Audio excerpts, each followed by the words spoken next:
ఈరోజు వచ్చేసరికి టీనేజర్స్కి చాలా ఇష్టం అనమాట. రెగ్యులర్గా ఆ చాట్ బండీస్ దగ్గరే వెయిట్ చేస్తూ ఉంటారు. పానీపూరియా? పానీపూరి కాదు, bhelpuri. Bhelpuri. But it's a kind of healthy bhelpuri. So అది మనం మఖానాతో చేస్తున్నాం కాబట్టి it's a makhana bhelpuri. Snacks టైంలో ఎక్కువగా చాట్ బండీస్ దగ్గరే ఉంటూ ఉంటాం అనమాట. సో ఈ రోజైతే కొంచెం మనకి హెల్దీ వేలో, కొంచెం కాదు బాగా హెల్దీ వేలో ప్రిపేర్ చేస్తున్నారు.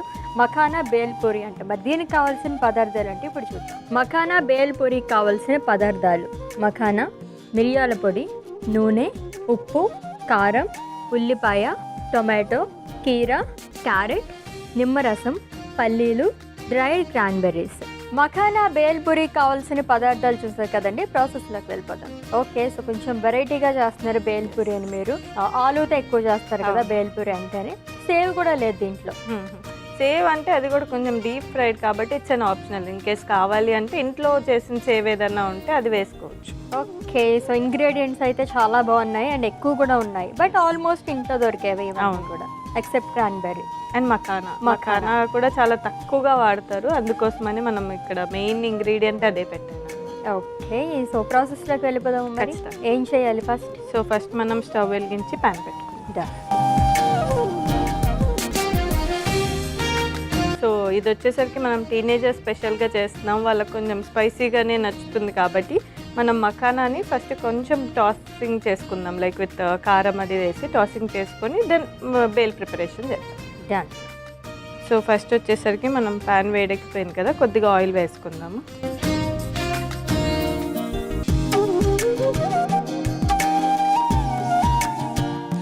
సో దీంట్లో కొద్దిగా కారం, ఓకే, కొద్దిగా ఉప్పు. ఓకే,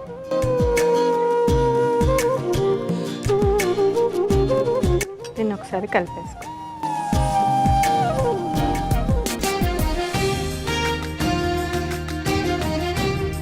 సో మఖానా మనకి ఎక్కువ యూజ్ చేయరు అని చెప్పేసి అనుకుంటున్నాం, కానీ ఈ మధ్య కాలంలో ఎక్కువగా స్నాక్స్ టైంలో మఖానా తింటున్నారు పిల్లలు. అంటే మంచిదని చెప్పేసి కిడ్స్కి కూడా ఇస్తున్నారు. సో ఇప్పుడు ఎక్కువ యూజ్ చేస్తున్నారు అశ్విని. బట్ ఇంతకుముందు ఈ మఖానా లోటస్ సీడ్స్ అని కూడా అంటారు, ఫాక్స్ నట్స్ అని కూడా అంటారు. వీటిని చాలా మంది తెలియదు అనమాట.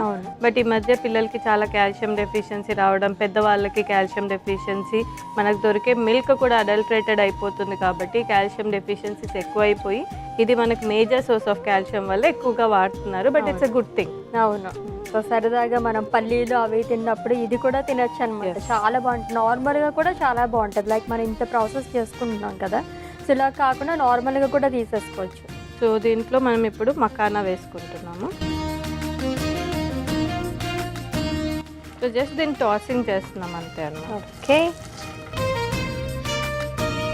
సో ఇంకొంచెం ఫ్లేవర్స్ యాడ్ చేస్తున్నారు అనమాట మఖానాకి, స్పైసీగా. కొంచెం క్రంచీ కూడా అవుతుంది కాబట్టి ఇలా చేస్తుంది. ఓకే,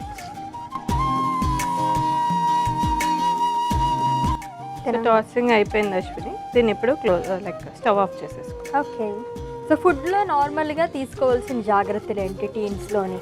సో టీనేజర్స్కి వచ్చేసరికి మనకి క్యాలరీ రిక్వైర్మెంట్ ఎక్కువగా ఉంటుంది. లైక్ ఎలాగైతే మనం ప్రెగ్నెంట్ లాక్టేటింగ్ వాళ్ళకి ఎక్స్ట్రా క్యాలరీస్ అనేది డైట్లో యాడ్ చేస్తాము, టీనేజర్స్కి కూడా ఇన్ కేస్ వాళ్ళు స్పోర్ట్స్లో ఉన్నా లేదు అంటే రెగ్యులర్ యాక్టివిటీస్కి కూడా వాళ్ళ క్యాలరీ రిక్వైర్మెంట్ అనేది ఎక్కువగా ఉంటుంది.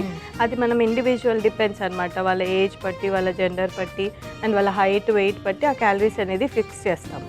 సో దాని బేసిస్ తీసుకోవాల్సి వస్తుంది. అండ్ ప్రోటీన్ మనకి ఎలాగో 1 gram per kg body weight రఫ్లీ, అలాగే వాళ్ళకు కూడా ప్రోటీన్ రిక్వైర్మెంట్ అని ఉంటుంది. సో అందుకోసం అని చెప్పేసి వాళ్ళు ప్రోటీన్ ఎవ్రీ మీల్లో తీసుకుంటేనే ఆ రిక్వైర్మెంట్ మీట్ అవుతారు. అప్పుడే వాళ్ళకి మజిల్ అనేది గ్రోత్ అవుతుంది. చాలా మంది ఏంటి అంటే ప్రోటీన్ చాలా తక్కువ తీసుకుంటారు. అందుకోసమని చాలా టీనేజర్స్లో లీన్ మాస్ ఉంటుంది. అంటే మజిల్ మాస్ అనేది ప్రాపర్గా ఉండదు, చాలా సన్నగా ఉండడం, మజిల్ రావట్లేదు, మజిల్ లేదు అని చెప్పేసి అంటూ ఉంటారు. సో వాళ్ళు మెయిన్గా చెక్ చేసుకోవాల్సింది వాళ్ళ ప్రోటీన్ ఇంటేక్ ఎంత ఉంది అని చెప్పేసి. ఇన్కేస్ ప్రోటీన్ పెంచుకుంటే వాళ్ళకి మజిల్ గ్రోత్ అనేది ఉంటుంది. అండ్ నెక్స్ట్ వచ్చేసరికి కాల్షియం అనమాట. సో డైరీ ప్రోడక్ట్స్ కూడా చాలా తక్కువగా తీసుకుంటూ ఉంటారు. అట్లీస్ట్ మిల్క్ ప్రోడక్ట్స్ అనేవి పడదు తీసుకోలేని వాళ్ళు ఇట్లా కాల్షియం రిచ్ రాగి కానీ మఖానా కానీ ఇలాంటివి ఇంక్లూడ్ చేసుకుంటూ ఉంటే కాల్షియం రిక్వైర్మెంట్ మీట్ అవుతుంది. నెక్స్ట్ అనీమియా ఎక్కువగా చూస్తాం, రక్తహీనత అని చెప్పేసి అంటాం కదా. సో అది ఓవర్కమ్ కావాలంటే ఖచ్చితంగా డైలీ డైట్లో ఒక ఆకుకూర ఉండేలాగా చూసుకోవాలి. ఒక ఆకుకూర తీసుకోవడము, డేట్స్ తీసుకోవడము, షుగర్ని రీప్లేస్ చేసి డేట్ సిరప్ తీసుకోవడము, ఇలాంటివి తీసుకుంటూ ఉంటే అనీమియా అంటే హిమోగ్లోబిన్స్ అనేవి ప్రాపర్గా ఉంటాయి అన్నమాట. సో ఇట్లా చిన్న చిన్న జాగ్రత్తలు డైట్లో పాటిస్తూ ఉంటే వాళ్ళకి ఎటువంటి డెఫిషియన్సీస్ అనేవి రాకుండా హెల్తీగా ఉంటారు. సో ఇన్ కేస్ ఒబేస్డ్ అయితే కనుక ఓకే, కొంచెం వర్కౌట్స్ అది చేస్తూ ఉంటారు. బట్ చాలా మంది మీరు అన్నట్టుగానే మజిల్ గెయిన్ కావాలని చెప్పేసి ఆ ఏజ్లో మజిల్ గెయిన్ అనేది ఎక్కువ ఉండదు చాలా మందికి. ఎక్కువగా వర్కౌట్స్ చేయడము అండ్ దాంతోపాటు సప్లిమెంట్స్ కూడా తీసుకుంటూ ఉంటారు. అవి ఎంతవరకు మంచిది? సో వాళ్ళకి మజిల్ గెయిన్ లేదు అంటే ఖచ్చితంగా వాళ్ళ డైట్ రికాల్ అనేది మనం చూసుకుంటే చాలా కేసెస్లో నేను చూసిన కేసెస్ వరకు ఏంటి అంటే చాలా మట్టుకు ఓన్లీ లంచ్, బ్రేక్ఫాస్ట్, డిన్నర్ మాత్రమే తీసుకుంటారు. కావాలంటే మధ్యలో ఇలా ఏదో ఒక స్నాక్ తీసుకోవడం అంతే ఉంటుంది, కానీ వేరే పర్టికులర్గా ప్రోటీన్ రిచ్ ఫుడ్స్ అనేవి ఎక్కువగా కాన్సన్ట్రేట్ చేయరు.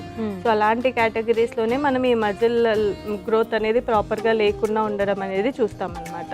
సో అది గ్రోత్ అవ్వాలి అంటే, మజిల్ అనేది గ్రో అవ్వాలి, మంచి మజిల్ మాస్ రావాలి అంటే మీల్స్ని డివైడ్ చేసుకోవాలి.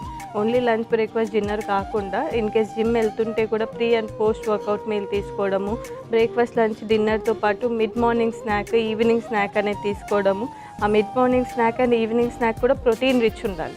అంటే ఏదైనా లైక్ రోస్టెడ్ చెన్నా తీసుకోవడము, లేదంటే పన్నీర్ బుర్జీ లాగా, టోఫు బుర్జీ లాగా తీసుకోవడము. ఒకవేళ నాన్ వెజిటేరియన్ అయితే weekly once or twice chicken తీసుకోవడము, ఫిష్ తీసుకోవడము, డైలీ ఒక 3 ఎగ్ వైట్స్ తీసుకోవడము. ఇలా ప్రోటీన్ సోర్సెస్ అనేది పెంచుకుంటూ ఉంటే వాళ్ళకి మజిల్ గ్రోత్ అనేది జరుగుతుంది అన్నమాట. సో అశ్విన్, మనం మఖానా అనేది టోస్ట్ చేసేసుకున్నాం కాబట్టి నెక్స్ట్ ప్రాసెస్ అనేది మిక్సింగ్ బౌల్లో చేసుకోండి. ఓకే. సో దీంట్లో వచ్చేసరికి ఫస్ట్ మనం కట్ చేసి పెట్టుకున్న టొమాటో ముక్కలు యాడ్ చేస్తున్నాను. ఓకే.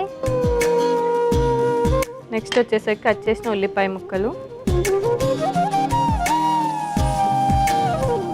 కొద్దిగా కీరా ముక్కలు, ఓకే, అండ్ క్యారెట్ ముక్కలు. సో దీంట్లో కొద్దిగా ఉప్పు వేసి మిక్స్ చేసుకోండి. సో దీన్ని ఒకసారి కలిపేసుకుందాం. ఓకే.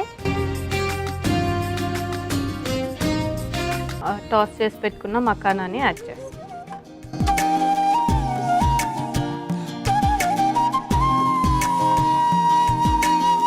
సో దీన్ని ఒకసారి కలిపేసుకున్నాం అశ్విని. ఓకే. దీంట్లోకి మనం వేయించి పెట్టుకున్న పల్లీలు, కొద్దిగా కొత్తిమీర, కొద్దిగా మిరియాల పొడి, కొద్దిగా నిమ్మరసం. సో దీన్ని కూడా కలిపేసుకుందాం. సో ఒక ఫ్రెష్ ఫ్రూట్ ఏదైనా యాడ్ చేసుకోవచ్చు అశ్విని, లైక్ దానిమ్మ కానీ ఏదైనా సరే మన ఫేవరెట్ ఫ్రూట్ అనేది. నేను వచ్చేసరికి ఇక్కడ క్రాన్బెర్రీస్ యాడ్ చేస్తాను. ఓకే.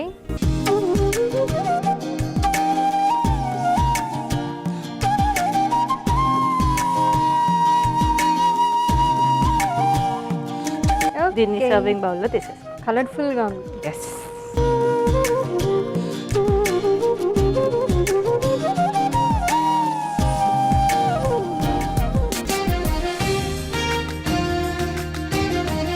అశ్విని, మన colourful and healthier makhana bhelpuri ready అయిపోయింది. టేస్ట్ చేస్తాం. ఓకే, టేస్ట్ చేసేద్దాము. అంతకన్నా ముందు దీనికి కావాల్సిన పదార్థాలు, తయారీ విధానం ఒకసారి చూద్దాం. మఖానా బేల్పూరికి కావాల్సిన పదార్థాలు: మఖానా, మిరియాల పొడి, నూనె, ఉప్పు, కారం, ఉల్లిపాయ, టొమాటో, కీరా, క్యారెట్, నిమ్మరసం, పల్లీలు, డ్రైడ్ క్రాన్బెర్రీస్. మఖానా బేల్పూరి తయారు చేసుకునే విధానం: ముందుగా స్టవ్ ఆన్ చేసి నూనె వేసి, నూనె వేడెక్కిన తర్వాత కొద్దిగా కారం, ఉప్పు వేసి మిక్స్ చేసుకోవాలి. దాంట్లో మఖానా వేసి టాస్ చేయాలి. తర్వాత బౌల్ తీసుకుని ముందుగా కట్ చేసుకున్న టొమాటో ముక్కలు, ఉల్లిపాయ ముక్కలు, కీరా, క్యారెట్ ముక్కలు, అలానే తగినంత ఉప్పు వేసి కలుపుకోవాలి. ఆ తర్వాత ముందుగా వేయించిన మఖానా, వేయించిన పల్లీలు, కొద్దిగా కొత్తిమీర, కొంచెం మిరియాల పొడి, తగినంత నిమ్మరసం వేసి ఒకసారి మిక్స్ చేసుకోవాలి. చివరిగా డ్రైడ్ క్రాన్బెర్రీస్ యాడ్ చేసుకుని బాగా మిక్స్ చేసుకుని సర్వ్ చేసుకోవాలి. అంతే, మఖానా బేల్పూరి రెడీ.